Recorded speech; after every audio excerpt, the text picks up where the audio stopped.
కొన్ని సినిమాలు పెద్ద స్టార్ క్యాస్ట్ లేకపోయినా మంచి కథ, మంచి టెక్నికల్ వాల్యూస్తో వస్తూ ఉంటాయి. అటువంటి కోవకు చెందిన సినిమాయే అళంగు. అళంగు సినిమా ఎలా ఉందో ఇప్పుడు చూద్దాం. ధర్మ పాలిటెక్నిక్ చదువుతూ ఉంటాడు. అయితే వాళ్ళున్న కోయంబత్తూరు అడవుల్లో సరైన పనులు దొరక్క రబ్బర్ చెట్ల దగ్గర పని కోసం కేరళ వెళ్తాడు. కేరళలో ఒక గోండా చేతిలో చిక్కుకొని సగం జీతంతో సరిపెట్టుకుంటూ ఉంటాడు. అయితే అతనికి పూడ్చి పెట్టమని 2 చనిపోయిన కుక్కలను ఇస్తారు.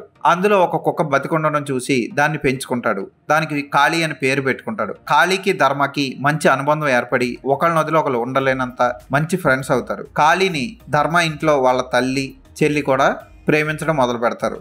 ధర్మ ఫ్రెండ్తో పాటు రబ్బర్ చెట్ల పనికి వెళ్ళినప్పుడు కాళీని కూడా తీసుకెళ్తాడు. అతను పనిచేస్తున్న ఊరిలో అగస్టిన్ అనే రాజకీయ నాయకుడు కూతుర్ని చాలా ఇష్టపడుతూ ఉంటాడు.